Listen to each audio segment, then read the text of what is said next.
السلام علیکم ورحمۃ اللہ وبرکاتہ۔ الحمد للہ رب العالمین والصلاة والسلام علی سید الانبیاء والمرسلین نبینا محمد وعلی آلہ وصحبہ اجمعین ومن تبعہم بإحسان الی یوم الدین، اما بعد۔ سب سے پہلے تمام قسم کی حمد اور ثنا، بڑائی اور بزرگی اس اللہ رب العالمین کے لیے ہے جس نے مجھے اور میرے ناظرین کو آج کا یہ مبارک دن جمعہ کی شکل میں نصیب کیا، اور اس مبارک دن کے اندر رب ذوالجلال نے یہ گھڑیاں بھی عنایت کی کہ ہم لوگ شریعت کی کچھ باتیں سیکھنے کے لیے لائیو پروگرام کے اندر شریک ہوئے۔ اللہ رب العالمین سے دعا ہے کہ اللہ تعالیٰ میری اور میرے ناظرین کی ان کاوشوں کو قبول فرمائے، اسے ہمارے لیے دنیا اور آخرت میں خیر اور بھلائی کا ذریعہ بنائے۔ دیکھیے، کل بات شروع ہوئی تھی ابو طالب کی وفات سے متعلق حدیث کے ساتھ چند وقفات۔ یہ عنوان لے کر کے میں آپ کی خدمت میں حاضر ہوا تھا۔ پروگرام شروع ہوا لیکن ہمارے نیٹ نے ہمارا ساتھ نہ دیا، جس کی وجہ سے بار بار ڈسٹرب ہوتا رہا، اور پھر اس طریقے سے چند منٹ پر مبنی میں نے کسی طریقے سے پروگرام کو آپ کے سامنے پیش کیا، پر پروگرام میں جس طریقے سے ایک تسلسل ہوتا ہے اور جس طریقے سے پروگرام پیش کیا جانا چاہیے اس طریقے سے پروگرام آپ کے سامنے پیش نہیں کیا جا سکا تھا۔ لہذا اللہ رب العالمین سے میں دعا کرتا ہوں کہ اللہ رب العالمین توفیق نصیب فرمائے کہ آج کا یہ پروگرام کسی بھی طریقے سے ڈسٹرب نہ ہونے پائے، اور اللہ رب العالمین بحسن اور خوبی اس پروگرام کو انجام تک پہنچائے۔ دیکھیں، میں نے مقدمے کے طور سے جس حدیث کے ساتھ چند وقفات کو ذکر کرنا ہے، چند فائدوں کو ذکر کرنا ہے، اس فائدے کو میں نے سرسری طور سے کل آپ کے سامنے پیش کیا تھا۔ آئیے ہم نئے سرے سے پھر سے اپنے پروگرام کی شروعات کرتے ہیں اور بالکل شروع سے ہی جو ہے حدیث کو پیش کرتے ہیں۔ دراصل یہ حدیث ہے صحیح بخاری اور صحیح مسلم دونوں کے اندر موجود ہے۔ صحیح بخاری میں آپ اگر انٹرنیشنل رقم کے حساب سے دیکھیں گے، نمبرنگ کے حساب سے، تو 3884، اور صحیح مسلم کے اندر حدیث نمبر 24 ہے۔ اور یہ جو روایت پیش کی جا رہی ہے یہ الفاظ صحیح مسلم کے ہیں۔ الفاظ کیا ہیں؟ ان سعید بن المسیب عن ابیہ قال لما حضرت ابا طالب الوفاہ۔ یہ سعید بن المسیب سے روایت ہے، وہ اپنے باپ یعنی مسیب سے روایت کرتے ہیں کہ ان کے باپ نے کہا، یعنی مسیب نے کہا، لما حضرت ابا طالب الوفاہ، ابو طالب کی وفات کا وقت جب قریب آیا، جاءہ رسول اللہ صلی اللہ علیہ وسلم، تو اللہ کے رسول صلی اللہ علیہ وسلم ابو طالب کے پاس تشریف لائے، فوجد عنده ابا جہل، تو آپ نے ابو طالب کے پاس ابو جہل کو پایا، وعبد اللہ ابن ابی امیہ ابن المغیرہ، اور آپ نے ابو جہل کے ساتھ عبداللہ ابن ابی امیہ ابن المغیرہ کو بھی وہیں پایا۔ فقال رسول اللہ صلی اللہ علیہ وسلم، اللہ کے نبی صلی اللہ علیہ وسلم اپنے چچا ابو طالب کے پاس تشریف لائے اور آپ نے فرمایا، یا عم، اے میرے چچا، قل لا الہ الا اللہ، آپ لا الہ الا اللہ کہہ دیجئے۔ لا الہ الا اللہ بولنے والے تو بہت سے بولتے ہیں، آپ نے دیکھا ہوگا کتنے آپ کے آس پاس میں رہنے والے نان مسلم وہ بھی لا الہ الا اللہ بولتے ہیں، لیکن لا الہ الا اللہ کی حقیقت کو آدمی جب تک نہ سمجھے، ابو طالب بہت اچھی طریقے سے جانتے تھے یہ لا الہ الا اللہ بولنا ہے تو اس سے کیا مراد ہے، کن چیزوں کا تقاضا یہ لا الہ الا اللہ کرے گا، اور کن چیزوں کو کرنا ہوگا، کن چیزوں کو چھوڑنا ہوگا، وہ اچھی طریقے سے اس سے واقف تھے۔ چنانچہ ہمارے ہاں بہت سے لوگ لا الہ الا اللہ کہتے ہیں لیکن اس کا معنی نہیں سمجھتے۔ آئیے آپ معنی جان لیجئے لا الہ الا اللہ کا کیا مطلب ہے۔ یعنی اللہ کے علاوہ کوئی اور عبادت اور بندگی کے لائق نہیں، اللہ کے سوا کوئی اور سچا معبود نہیں، اگر عبادت اور بندگی ہوگی، پوجا ہوگی تو صرف اللہ کی، یہ لا الہ الا اللہ کا مطلب ہے۔ دیکھیں تو بہرحال اللہ کے نبی صلی اللہ علیہ وسلم نے کہا کہ اے چچا آپ کہہ دیجئے لا الہ الا اللہ کلمۃ اشہد لک بہا عند اللہ، ایک ایسا کلمہ ہوگا کہ جس کے ذریعے سے میں آپ کے حق میں اللہ کے یہاں گواہی دوں گا۔ فقال ابو جہل و عبداللہ ابن ابی امیہ، یہ سن کر کے ابو جہل اور عبداللہ ابن ابی امیہ یہ دونوں یہ کہنے لگے، یا ابا طالب، اے ابو طالب، اترغب عن ملت عبد المطلب، کیا آپ اپنے باپ عبد المطلب کے دین سے اعراض کر رہے ہو؟ اپنے باپ کے دین کو چھوڑ رہے ہو؟ کیا آپ عبد المطلب کے دین سے روگردانی کر رہے؟ فلم یزل رسول اللہ صلی اللہ علیہ وسلم یعرضها علیہ ویعید له تلک المقالہ، اللہ کے نبی صلی اللہ علیہ وسلم برابر اپنی دعوت کو پیش کرتے رہے اور اپنی بات کو دہراتے رہے کہ اے چچا لا الہ الا اللہ کا اقرار کر لیجئے،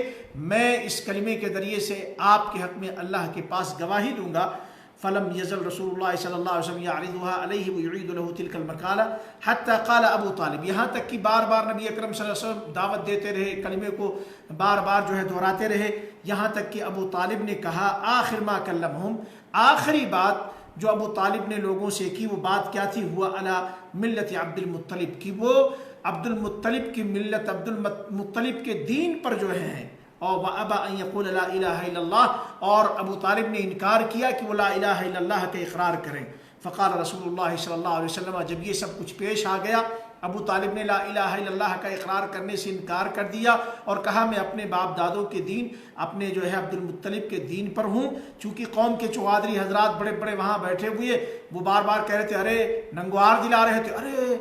مرتے وقت اپنے باپ دادوں کے دین کو چھوڑ دو گے، عبد المطلب کا دین اس کو چھوڑ دو گے؟ بہرحال آخری جو کلمہ انہوں نے کہا کہ میں عبد المطلب کے دین پر ہوں۔ تو یہ سب کچھ پیش آیا، اللہ کے نبی صلی اللہ علیہ وسلم نے فرمایا یہ دیکھ کر کے، اما واللہ، اللہ کی قسم، اللہ کی قسم، لا استغفرن لک ما لم انہا عنک، میں آپ کے حق میں دعائے مغفرت کرتا رہوں گا، میں آپ کے حق میں مغفرت کی دعا کرتا رہوں گا،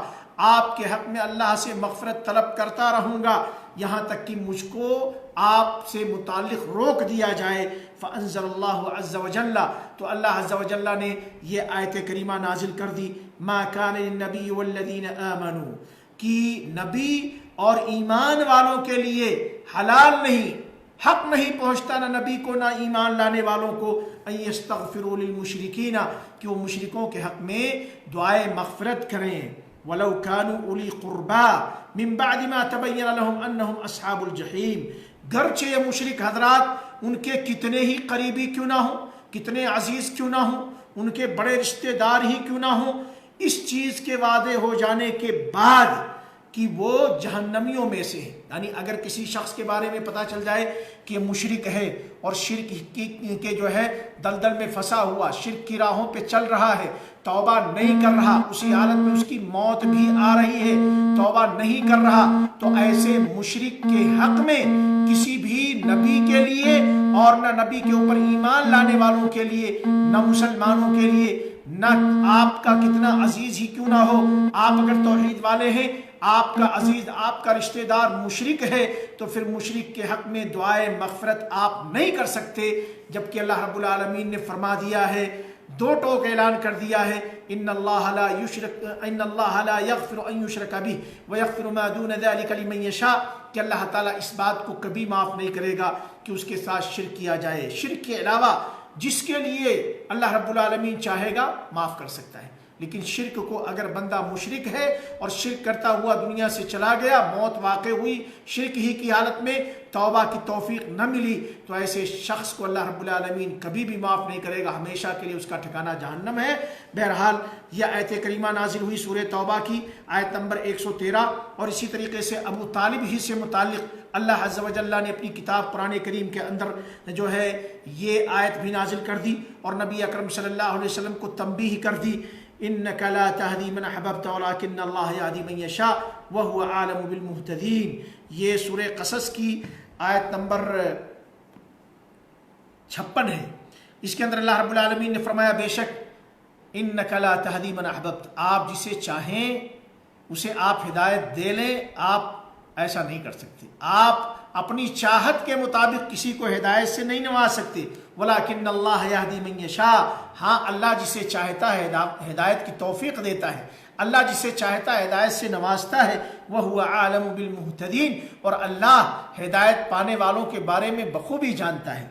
اسی طریقے سے دیکھیں اس کے بعد پھر حافظ ابن حجر نے ذکر کیا ہے کہ عبداللہ ابن ابی امیہ ابن المغیرہ، یہ آخر میں کیا ہوا، اللہ رب العالمین نے ان کو ہدایت سے نوازا اور یہ مسلمان ہوئے اور ان کا ایمان اچھا رہا، لیکن ابو جہل جو کفر کا سرغنہ تھا، سرکش باغی، یہ جو ہے کفری کی حالت میں غزوہ بدر کے اندر بدر کے مقام پر مارا گیا۔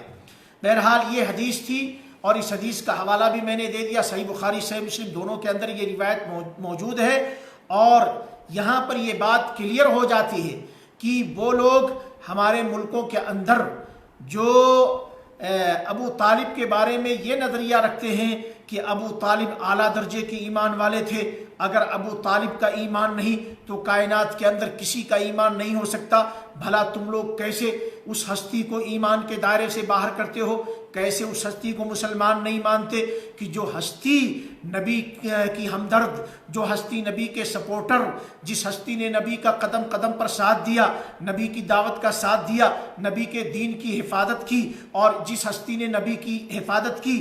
ہر موڑ پر کھڑے رہے، اس ہستی کو ہی تم لوگ مسلمان نہیں مانتے۔ یہ لوگ جذبات کا شکار ہو کر کے اس طریقے کی باتیں کرنے والے، ایک تو روافظ کا ٹولہ ہے، اور روافظ ہی کی لے میں بہہ گئے بہت سے سنی حضرات، بہت سے ایسے لوگ جو اپنے آپ کو اہل السنہ والجماعہ میں شمار کرتے ہیں، وہ بھی یہی جو ہے طعنہ دیتے ہیں کہ تم لوگ عجیب ہو،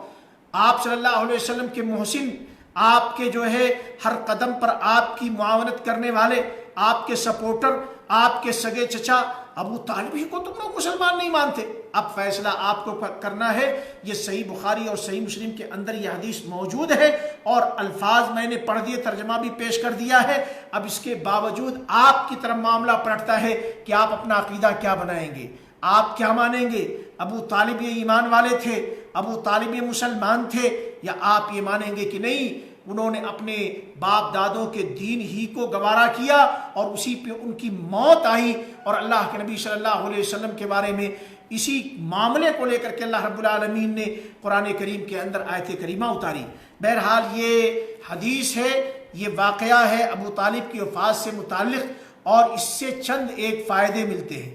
اب جو لوگ دنیا کے اندر موجود ہیں ان کے لیے فائدے ہیں، اس کے اندر بہت سی عبرت کی چیزیں ہیں، بہت سی سبق آموز چیزیں ہیں۔ اب ہمیں چاہیے کہ ہم دنیا والے اس حدیث کے پیش نظر ان فوائد کو جانیں، وہ فائدے حاصل کریں، تاکہ اس کے مطابق ہم خود رہنمائی لیں اور دوسروں کو رہنمائی دے سکیں۔ سب سے پہلا فائدہ یہ ہے انہ لا یجوز الاستغفار للمشرکین، کہ کسی بھی لا یجوز الاستغفار للمشرکین، مشرکوں کے حق میں دعائے مغفرت کرنا جائز نہیں ہے۔ پہلا فائدہ ہے مشرکوں کے حق میں دعائے مغفرت کرنا جائز نہیں، اور اسی طریقے سے ان کے حق میں رحمت کی دعا کرنا، جنت میں داخلہ اور جہنم سے نجات کی دعا کرنا یہ جائز نہیں، حلال نہیں۔ پہلا فائدہ اس لیے کیونکہ اس کی دلیل بھی آپ آگے سن لیجئے۔ ابو ہریرہ رضی اللہ تعالیٰ عنہ سے روایت ہے، صحیح مسلم کے اندر حدیث نمبر 976 کے تحت یہ حدیث موجود ہے۔ ابو ہریرہ رضی اللہ تعالیٰ عنہ حدیث کے راوی ہیں، کہتے ہیں کہ زار النبی صلی اللہ علیہ وسلم قبر امہ فبکا، اللہ کے نبی صلی اللہ علیہ وسلم نے اپنی امی جان کی قبر کی زیارت کی اور پھر آپ رو پڑے، فبکا وابکا من حولہ، نہ صرف آپ رو پڑے بلکہ آپ کے آس پاس جو لوگ تھے وہ بھی رو پڑے۔ آپ صلی اللہ علیہ وسلم خود بھی روئے اور اپنے ارد گرد جو لوگ آپ کے موجود تھے ان کو بھی آپ نے رلا دیا۔ فقال، آپ صلی اللہ علیہ وسلم نے فرمایا، استأذنت ربی فی ان استغفر لها، میں نے اپنے رب سے اجازت طلب کی کہ میں اپنی امی جان کے بارے میں دعائے مغفرت کروں، میں اپنی امی جان کے لیے، اپنی والدہ محترمہ کے لیے مغفرت کی دعا کروں، فلم یؤذن لی، لیکن مجھے اس کی اجازت نہ دی گئی۔ اللہ کے نبی صلی اللہ علیہ وسلم فرماتے ہیں کہ میں نے اپنے رب سے اجازت مانگی کہ میں اپنی امی کے حق میں دعائے مغفرت کروں، تو اب مجھ کو اللہ رب العالمین نے اس کی اجازت نہ دی۔ وَاسْتَأْذَنْتُهُ فِي أَنْ أَزُورَ قَبْرَهَا، اور میں نے اللہ سے اپنے رب سے اجازت مانگی کہ میں اپنی والدہ کی قبر کی زیارت کو جاؤں، فَأُذِنَ لِي، مجھے اس کی اجازت دے دی گئی۔ فَزُورُ الْقُبُورِ، تو اے لوگو تم قبروں کی زیارت کو جایا کرو، اے لوگو قبروں کی زیارت کیا کرو، فَإِنَّهَا تُذَكِّرُ الْمَوْتَ، کیونکہ یہ زیارت، قبروں کو جانا، قبروں کی زیارت کرنا، یہ موت کی یاد دلاتی ہے، موت کو تازہ کراتی ہے۔ یہ صحیح مسلم کی روایت ہے۔ دیکھیں اسی طریقے سے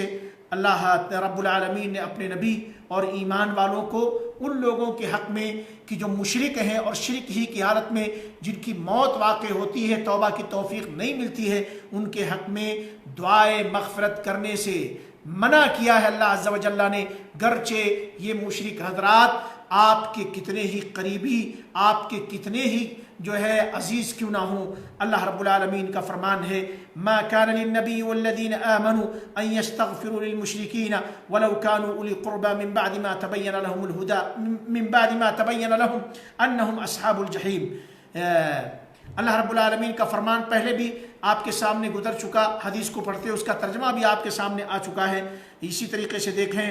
اللہ کے نبی اللہ عز و جل نے اسی طریقے سے اس بات کو واضح کر دیا کہ اگر کوئی شخص مشرکوں کے حق میں دعائے مغفرت کرے گا، ان کے حق میں رحمت کی دعا کرے، ان کے حق میں خیر اور بھلائی آخرت میں مانگے اللہ رب العالمین سے، تو اس کا کوئی فائدہ انہیں ملنے والا نہیں ہے۔ اگر آپ دعا کرتے ہیں ایسے لوگوں کے حق میں جو آپ کے عزیز ہیں، آپ کے رشتہ دار تھے، آپ کے قریبی تھے، لیکن مشرک تھے، شرک سے توبہ انہوں نے نہیں کیا، شرک ہی کی حالت میں ان کی موت ہوئی، تو آپ کی یہ دعا ان کے حق میں مغفرت کا طلب کرنا، اللہ رب العالمین سے رحمت کا طلب کرنا کوئی فائدہ نہیں پہنچائے گا، کچھ بھی حاصل ہونے والا نہیں، کیونکہ اللہ عز و جل نے فرما دیا ہے سورہ توبہ کی آیت نمبر 80 کے اندر استغفر لہم او لا تستغفر لہم، کہ آپ ان لوگوں کے حق میں دعائے مغفرت کریں یا دعائے مغفرت نہ کریں، ان تستغفر لہم 70 مرہ، آپ ان کے حق میں گرچہ 70 مرتبہ دعائے مغفرت کریں، فلن یغفر اللہ لہم، یاد رکھیں کہ اللہ ان کی گناہوں کو معاف کر ہی نہیں سکتا ہے، اللہ ان کی مغفرت کرے گا ہی نہیں، ہرگز نہیں کرے گا۔ ذالک بانہم کفروا باللہ ورسولہ، ایسا کیوں ہے؟ اس لیے کہ ان ظالموں نے اللہ کے ساتھ کیا کیا؟ کفر کیا، اس کے رسول کے ساتھ کفر کیا۔ واللہ لا یہدی القوم الفاسقین، اور فاسق لوگوں کو اللہ تعالیٰ ہدایت سے نہیں نوازتا ہے۔ دیکھیں دوسرا فائدہ یہ ہے اس حدیث کی روشنی میں کہ اللہ کے نبی صلی اللہ علیہ وسلم نے اپنے چچا کے حق میں شفاعت کی، شفاعت نے مکمل فائدہ نہیں پہنچایا۔ اللہ رب العالمین نے آپ صلی اللہ علیہ وسلم کو اپنے چچا سے متعلق دعائے مغفرت کرنے سے منع کر دیا، اور تمام کے تمام ایمان والوں کو بھی اسی زمین میں منع کر دیا کہ کسی بھی مسلمان کے لیے، کسی بھی ایمان والے کے لیے، کسی بھی نبی کے لیے حلال نہیں، جائز نہیں کہ وہ کسی مشرک کے حق میں دعائے مغفرت کرے۔ لیکن آپ کے چچا کا معاملہ کچھ عجیب سا تھا۔ آپ کے چچا نے پوری زندگی اللہ کے نبی صلی اللہ علیہ وسلم کی حمایت کی، اور جو مشن لے کر کے آپ صلی اللہ علیہ وسلم آئے تھے اس مشن کی بھی حمایت کی، دین کی بھی حمایت کی، اور صاحب دین صاحب شریعت کی بھی حمایت کی۔ ہمیشہ کھڑے رہتے تھے اور کہتے تھے بھتیجے جب تک ان بوڑھی ہڈیوں کے اندر جان ہے، میری جان رہتے ہوئے میری زندگی میں تجھے کوئی آنکھ اٹھا کے نہیں دے سکتا۔ بہرحال یہ احسانات تھے آپ کے چچا ابو طالب کے، لیکن اللہ رب العالمین نے ان کے حق میں ہدایت کی توفیق نہیں لکھا تھا، چنانچہ ہدایت سے محروم رہے۔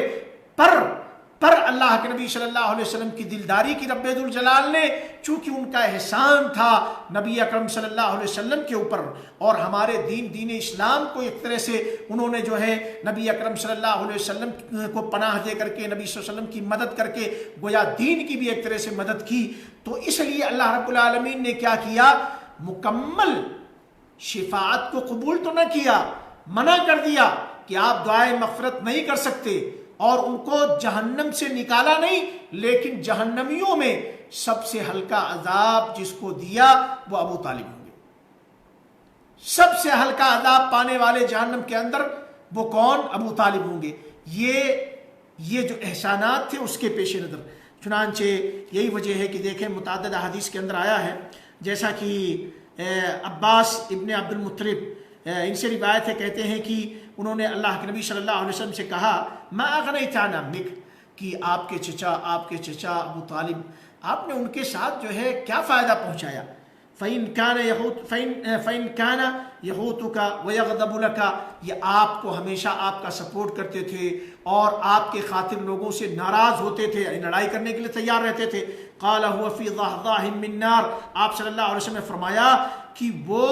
جو ہے آگ کے جو ہے چھیچھل جسے کہتے ہیں، یعنی تھوڑا سا جو ہے حصہ ہوگا، یعنی جو ٹخنوں تک ان کے آئے گا، آگ کے اس حصے میں ہوں گے۔ وَلَوْلَا أَنَا لَكَانَ فِي الدَّرْكِ الْأَسْفَلِ مِنَ النَّارِ، اللہ کے رسول صلی اللہ علیہ وسلم نے فرمایا کہ اگر میں نہ ہوتا تو میرے چچا جہنم کے جو ہے گھٹیا نچلے درجے کے اندر ہوتے، لیکن یہ میری وجہ سے کیا ہوا کہ وہ جہنم کے اندر سب سے ہلکا عذاب ان کو دیا جائے گا، ان کے ٹخنوں تک جو ہے جہنم کی آگ چھوئے گی۔ اور ایک روایت میں ہے، یہ روایت جو ہے صحیح بخاری کے اندر اور صحیح مسلم دونوں میں موجود ہے، دوسری روایت ہے، یہ روایت دوسری صحیح مسلم کے اندر موجود ہے، عباس رضی اللہ تعالیٰ عنہ سے مروی ہے، کہتے ہیں کہ اللہ کے رسول صلی اللہ علیہ وسلم نے فرمایا اہون اہل النار عذابا ابو طالب، جہنمیوں میں سب سے ہلکا عذاب ابو طالب کو ہوگا، جہنمیوں میں سب سے ہلکا عذاب ابو طالب کو ہوگا۔ وَهُوَ مُنْتَعِلٌ بِنَعْلَيْنِ، ان کو دو جوتیاں پہنائی جائیں گی، يُغْلَى مِنْهُمَا دِمَاغُهُ او يَغْلِي مِنْهُمَا دِمَاغُهُ، جس سے ان کا دماغ کھول رہا ہوگا، ان کے پاؤں کے اندر انگاروں کی دو جوتیاں ہوں گی اور جس سے ابو طالب کا دماغ کھول رہا ہوگا کھول رہا ہوگا۔ ایک دوسری روایت میں ہے، یہ روایت جو ہے صحیح مسلم کے اندر موجود ہے، ما یرا ان احدا اشد منہ عذابا، ابو طالب جہنم کے اندر ہوں گے اور جہنم کے اندر وہ یہ محسوس کر رہے ہوں گے کہ سب سے بڑا عذاب، سب سے سخت عذاب ان کو دیا جا رہا ہے۔ وَإِنَّهُ لَأَهْوَنُهُمْ عَذَابًا، حالانکہ حالت یہ ہے، واقع حال یہ ہوگا کہ سب سے ہلکا عذاب ابو طالب کو ہوگا، پر وہ سوچ یہ رہے ہوں گے کہ پورے جہنمیوں میں سب سے بھاری عذاب ان کو دیا جا رہا ہے۔ تیسرا فائدہ یہ ہے کہ اگر آدمی شرک کرتا ہے تو شرک کے ساتھ ساتھ گرچہ اس کے پاس بڑی نیکیاں کیوں نہ ہوں، بڑی اچھائیاں، بڑے خیر کے کام کیوں نہ ہوں، سارے رائے گاہ ہو جائیں گے، برباد ہو جائیں گے۔ شرک کے ہوتے ہوئے شرک اکبر، اس کی کوئی نیکی، اس کی کوئی اطاعت و فرما برداری اسے کوئی فائدہ نہیں دے گی، دنیا کے اندر فائدہ مل سکتا ہے بندے کی اچھائیوں کا، بندے کے خیر کا، بندے کے بھلائیوں کا، بندے کے لوگوں کے کام آنے کا، یہ صلہ اس کو دنیا کے اندر مل جائے گا، لیکن آخرت میں چونکہ بندہ مشرک ہے، شرک اکبر کا ارتکاب کرنے والا، اس کے لیے آخرت میں اسے اللہ رب العالمین کوئی بھلائی نہیں دے گا۔ آخرت کی بھلائی چاہتے ہیں، شرک سے بچیے، شرک سے توبہ کیجئے، صراط مستقیم پر توحید کی راہ پہ، سنت کی راہ پہ چلیے۔ اللہ رب العالمین ہم سارے لوگوں کو توحید و سنت کی شاہراہ پر چلنے کی توفیق نصیب فرمائے، شرک کی غلاظتوں سے بچنے اور دوسروں کو بچانے کی فکر کرنے کی توفیق نصیب فرمائے۔ دوسروں تک اس پروگرام کو آپ ضرور شیئر کریں، ہمارے وہ احباب، ہمارے وہ دوست جو ہمارے ساتھ منسلک ہو چکے ہیں، ہمارے ساتھ جڑے ہوئے ہیں، پروگرام میں شریک ہیں، ان سے گزارش ہے کہ وہ اپنے اور ساتھیوں کو بھی انوائٹ کر لیں، انہیں بھی ان کے ساتھ بھی شیئر کر دیں، پروگرام کو جو ہے دوسروں کے ساتھ شیئر کر، اللہ رب العالمین توفیق نصیب فرمائے۔ بہرحال دیکھیے شرک کا معاملہ کیوں اتنا خطرناک ہے، کیونکہ اللہ رب العالمین نے دو ٹوک فرما دیا ہے۔ سورہ فرقان کی آیت نمبر 23 کو پڑھیں، اللہ رب العالمین نے فرمایا وَقَدِمْنَا إِلَى مَا عَمِلُوا مِنْ عَمَلٍ فَجَعَلْنَاهُ هَبَاءً مَنْثُورًا، ہم نے ان کے اعمال کو دیکھا، جو بھی ان کے کرتوت تھے، جو کارنامے تھے، ان کے جو بھی اعمال، بڑے اعمال، وہ چیریٹیبل ڈسپنسریاں، وہ چیریٹیبل ادارے، وہ چیریٹیبل جو ہے ہاسپیٹل، وہ چیریٹیبل ان کے سارے کام، ان کے اسکول، ان کی ساری چیزیں جو بھی ان کی تھیں دنیا کے اندر، اللہ رب العالمین نے کہا ہم نے ان کو کیا کیا، سب کو ہباء منصورا کر دیا، ریزے ریزے ہو گئے، ہوا کے جھونکے کے مانند ہو گئے، کوئی فائدہ نہیں، تنکوں کی طرح سے اڑا دیے گئے۔ دنیا میں صلہ مل جائے گا، آخرت میں سب برباد ہو گئے۔ اسی طریقے سے اللہ رب العالمین نے فرمایا ہے سورہ زمر کی آیت نمبر 65 کے اندر وَلَقَدْ أُوحِيَ إِلَيْكَ وَإِلَى الَّذِينَ مِنْ قَبْلِكَ لَئِنْ أَشْرَكْتَ لَيَحْبَطَنَّ عَمَلُكَ وَلَتَكُونَنَّ مِنَ الْخَاسِرِينَ۔ وَلَقَدْ أُوحِيَ إِلَيْكَ، آپ کی جانب بے شک وحی کی گئی ہے، وَإِلَى الَّذِينَ مِنْ قَبْلِكَ، اور ان لوگوں کی جانب بھی اسی بات کی وحی کی گئی تھی جو آپ سے پہلے تھے، یعنی اے رسول پاک صلی اللہ علیہ وسلم آپ کو بھی یہی پیغام دیا گیا ہے، اور آپ سے پہلے جتنے بھی لوگ آئے دنیا کے اندر نبیوں کی جماعت، ان کو بھی یہی پیغام دیا گیا تھا۔ کیا پیغام تھا؟ لئن اشرکتا، کہ اے نبی اگر آپ نے شرک کیا، اے نبیوں کی جماعت اگر آپ نے شرک کیا، لیحبطن عملک، تو آپ کا عمل برباد ہو جائے گا، ولتکونن من الخاسرین، اور ضرور بضرور آپ خسارہ اٹھانے والوں میں سے ہو جائیں گے۔ یہ خطاب ہے ہمارے نبی سید الکونین جناب محمد مصطفیٰ صلی اللہ علیہ وسلم کو۔ نعوذ باللہ، اللہ کے نبی صلی اللہ علیہ وسلم شرک کرنے نہیں آئے تھے، آپ شرک کو مٹانے آئے تھے، آپ کفر کو مٹانے آئے تھے، دنیا کے اندر توحید کی شمع جلانے آئے تھے، لیکن اللہ رب العالمین نے تنبیہ کر کے گویا آگاہی دی ہے آپ کے ماننے والوں کو، امت کو آگاہی دی کہ دیکھو اگر آپ کا نبی اس کو اتنی سخت وارننگ دی جا رہی ہے تو اگر آپ لوگ اسی ڈگر پہ چلو گے جس کی وارننگ نبی کو دی گئی، شرک کے دلدل میں پھنسو گے، شرک کی برائیاں کرو گے،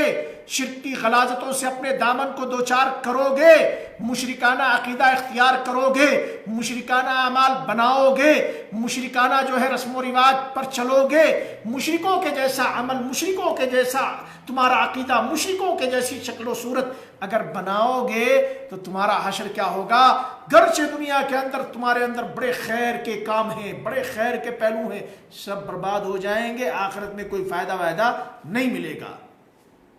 اسی طریقے سے دیکھیں اللہ عز و جل نے سارے نبیوں کے بارے میں فرمایا تھا وَلَوْ أَشْرَكُوا لَحَبِطَ عَنْهُمْ مَا كَانُوا يَعْمَلُونَ، سورہ انعام کی آیت نمبر 88، کہ اگر یہ لوگ شرک کرتے، نبی شرک کرنے کے لیے نہیں آئے تھے، کوئی بھی نبی ہر دور کے اندر شرک کو مٹانے ہی کے لیے بھیجے گئے، کفر کو مٹانے ہی کے لیے بھیجے گئے، لوگوں کو اللہ کے ساتھ توحید کی راہ پر لانے ہی کے لیے بھیجے گئے۔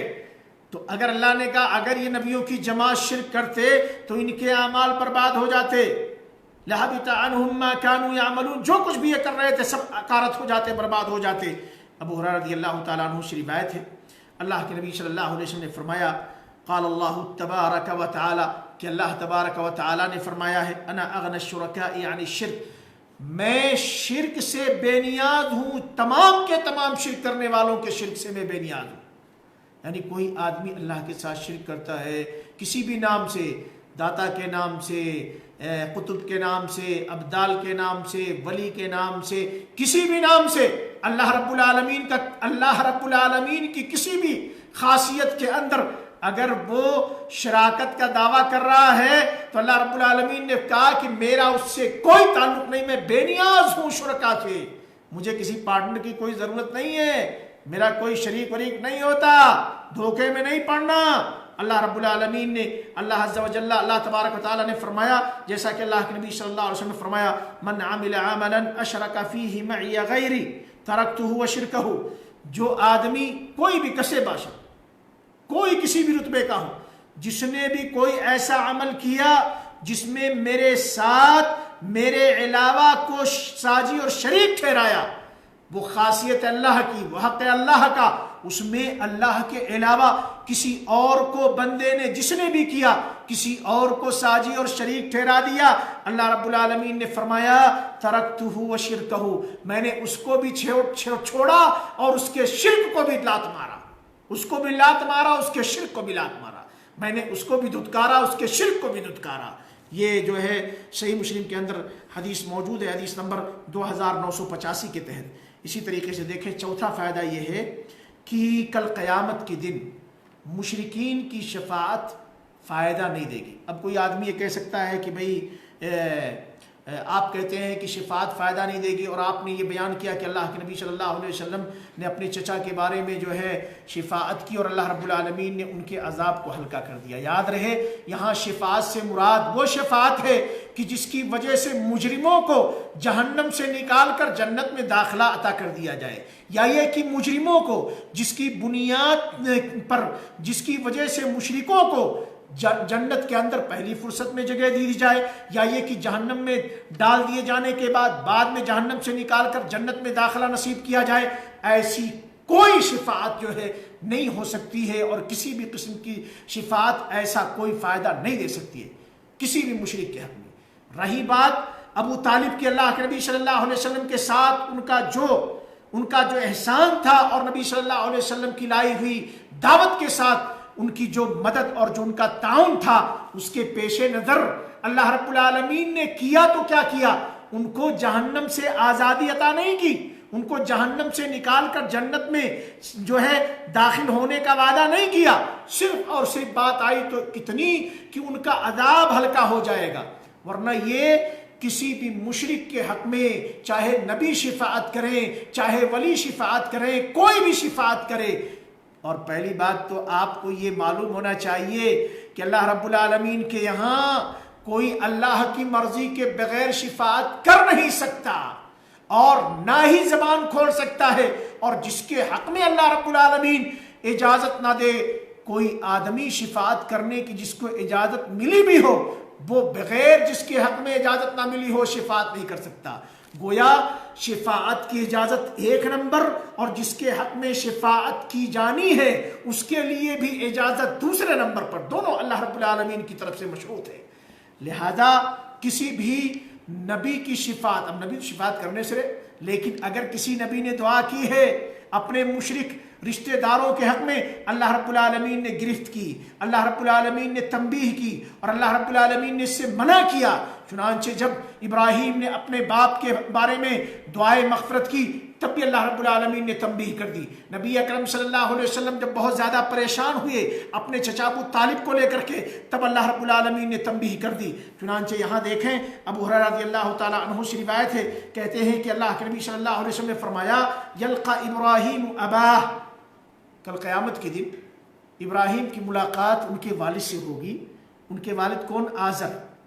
یوم القیامہ یلقى ابراہیم اباہ آزر یوم القیامت وعلی وجہ آزر قطرۃ وغبرۃ، حال یہ ہوگا کہ جو ہے ابراہیم کے والد آزر کے چہرے پر کیا ہوگا؟ یہ گرد و غبار اور مسکنت طاری ہوگی، ذلت و خواری طاری ہو رہی ہوگی۔ فیقول لہ ابراہیم، تو ابراہیم اپنے باپ سے کہیں گے الم اقل لک لا تعصنی، کیا میں نے آپ سے نہیں کہا تھا کہ آپ میری نافرمانی نہ کیجئے؟ فیقول ابوہ، یہ سن کر کے ابراہیم کے والد آزر یہ کہیں گے کل قیامت کے دن فالیوم لا اعصیک، آج کے دن میں تیری نافرمانی نہیں کروں گا۔ فیقول ابراہیم، یہ سن کر کے ابراہیم کہیں گے یا رب انک وعدتنی الا تخزینی یوم یبعثون، کہ میرے پروردگار ہے، میرے پالنہار، بے شک تو نے مجھ سے وعدہ کیا تھا کہ کل قیامت کے دن جب لوگوں کو اٹھایا جائے گا اس دن تو مجھے ذلیل و رسوا نہیں کرے گا۔ فَأَيُّ خِزْءٍ أَخْزَى مِنْ أَبِي الْأَبْعَدِ، بھلا بتائیں اے میرے پالنہار اس سے بڑی ذلت و رسوائی کی بات کیا ہوگی کہ میرا باپ ذلت و خواری کے قار میں، ذلت و خواری کے اتھاہ گہرائیوں میں ہو، یہ مجھ سے دور ہو، تیری رحمتوں سے دور ہو۔ فیقول اللہ تعالی، تو اللہ تعالیٰ فرمائے گا انی حرمت الجنت علی الکافرین، میں نے کافروں کے اوپر جنت کو حرام کر دیا ہے۔ یہ اللہ رب العالمین کا دو ٹوک فیصلہ کہ اللہ نے کیا کہا، کل قیامت کے دن اللہ کہے گا ابراہیم سے کہ سنو میں نے کافروں پر جنت کو حرام کر دیا ہے۔ ثم یقال، پھر کہا جائے گا یا ابراہیم، یا ابراہیم ما تحت رجلیک، تمہارے پیروں کے نیچے کیا ہے؟ فینظر، وہ اپنے قدموں کے نیچے دیکھیں گے، فَإِذَا هُوَ بِذِيخٍ مُلْتَخِتٍ، تو کیا دیکھیں گے کہ یہ جانور یہ خون میں گندگی کے اندر لت پت ان کے پیر کے نیچے پڑا ہوا ہے۔ فَيُؤْخَذُ بِقَوَائِمِهِ، اب اس کو اس کے جو ہے ارکان سے پکڑا جائے گا، یعنی پیر وغیرہ سے، اس کے پیروں اس کے ہاتھوں سے اس کو پکڑ کر کے فَيُلْقَى فِي النَّارِ، اٹھا کر کے جہنم میں پھینک دیا جائے گا۔ یعنی وہ کون ہوں گے؟ وہ ابراہیم کے والد آزر ہوں گے، جن کے بارے میں آپ جانتے ہیں بت فروش تھے، بتوں کا کاروبار کرتے تھے۔ بہرحال یہ جو ہے اللہ رب العالمین ان کو کہاں؟ جہنم کے اندر ڈالے گا۔ اب کوئی کہے کہ بھئی دونوں میں موازنہ کرے کہ نبی اکرم صلی اللہ علیہ وسلم کے چچا کے ساتھ وہ جو ہے عذاب کو ہلکا کر دیا گیا، اور یہاں ابراہیم، ابو طالب کا معاملہ آزر سے ہٹ کر کے ابو طالب نے نبی اکرم صلی اللہ علیہ وسلم کی مدد کی، دیکھ ریکھ کیا، اور جب تک دنیا میں رہے آخری دم تک نبی صلی اللہ علیہ وسلم کا ساتھ دیا، اور کہا کہ میرے جیتے جی تجھے کوئی نقصان نہیں پہنچا سکتا۔ ابو ذر اور جو ہے ابراہیم کے والد آزر کا معاملہ اس سے ہٹ کر کے بتوں کے پجاری، بتوں کو بیچنے والے، تو دونوں میں کوئی جو ہے دونوں کو ٹیلی کوئی کرے اور دونوں کو ٹیلی کر کے اعتراض کرے، درست نہیں ہے۔ اور یاد رہے کہ وہاں بھی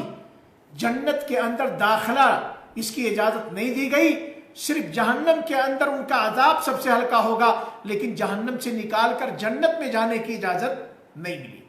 تو کوئی بھی آدمی اگر کفر کی حالت میں مرے گا، کفر کی حالت میں اس کی موت واقع ہوگی، بڑے شرک کا ارتکاب کرتے ہوئے دنیا سے جائے گا، تو وہ جنت اس پر حرام ہے، کبھی بھی جنت کے اندر داخل نہیں ہو سکتا ہے۔ یہ روایت صحیح بخاری کی حدیث نمبر 3350 کے تحت ابو ہریرہ رضی اللہ تعالیٰ عنہ سے روایت ہے، کہتے ہیں کہ اللہ کے رسول صلی اللہ علیہ وسلم نے فرمایا، جب آپ کے اوپر یہ آیت کریمہ نازل ہوئی وَأَنذِرْ عَشِيرَتَكَ الْأَقْرَبِينَ کہ آپ اپنے قریبی رشتہ داروں کو ڈرائیں، تو آپ صلی اللہ علیہ وسلم نے فرمایا یا معاشر قریش اشتروا انفسکم من اللہ، اے قریش والو سنو، یا معاشر قریش، اے قریش کی جماعت سنو سنو، اشتروا انفسکم من اللہ، اللہ سے اپنے لیے سودا کر لو، اللہ سے اپنی جانوں کا سودا کر لو، لا اغنی عنکم من اللہ شیئا، سن لو غور سے، میں تمہارے کسی کام اللہ رب العالمین کیا نہیں آ سکتا، اللہ سے میں تمہیں کسی بھی چیز کو بے نیاز نہیں کر سکتا، یا بنی عبد المطلب لا اغنی عنکم من اللہ شیئا، اے بنو عبد المطلب تم بھی سن لو، میں اللہ رب العالمین نے اگر تمہاری کسی چیز سے متعلق گرفت کر لی تو میں تمہیں بچا نہیں سکتا، میں تمہیں بے نیاز نہیں کر سکتا۔ یا عباس ابن عبد المطلب، اے عبد المطلب کے بیٹے عباس آپ بھی سن لیجئے، لا اغنی عنک من اللہ شیئا، اللہ نے اگر آپ کو پکڑ لیا تو میں آپ کے کسی کام نہیں آ سکتا۔ یہ اللہ کے نبی صلی اللہ علیہ وسلم نے پوری قریش برادری کو مخاطب کر کے کہا، اس کے بعد پھر جو ہے بنو عبد المطلب کو مخاطب کر کے کہا، پھر اس کے بعد اسپیشل اپنے چچا عباس کو مخاطب کر کے کہا۔ اب وہ لوگ جو شرک در شرک کرتے ہیں، شرک کی غلاظتوں میں ڈوبے ہوئے ہیں اور شرک کی حدوں کو انہوں نے کراس کر دیا ہے، کہتے کیا ہیں، ہم تو عاشقان رسول ہیں، ہم تو محبان رسول ہیں، ہم تو یہ ہیں وہ ہیں، نماز سے دور، روزوں سے دور، اور ظاہری جو بھی شاعر ہیں دین کے ان سے دور، تمام قسم کی شرک کی دلدلوں میں پھنسے ہوئے، تمام قسم کی بدعات و خرافات سے بالکل ان کی زندگی آباد، اور بڑے دعوے کے ساتھ کہتے ہیں ہم تو نبی کے سچے عاشق ہیں اور جنت میں جائیں گے ہی جائیں گے، اور اگر ہمارا کچھ ہوا بھی تو نبی تو ہمارے ساتھ ہیں۔ اور کہنے والوں نے تو نہ جانے کیا کیا کہا جو میں اپنی زبان پر لانا بھی گوارا نہیں کر رہا۔ بہرحال ان کو غور کرنا چاہیے کہ اللہ کے نبی صلی اللہ علیہ وسلم نے کس طریقے سے سب کو مخاطب کر کے کہہ دیا کہ بھئی اپنے اعمال اور عقیدے دنیا کے اندر سدھار لو، تعلقات کو اللہ کے ساتھ بنا لو، اللہ رب العالمین کے اوامر کے مطابق زندگیوں کو گزارو،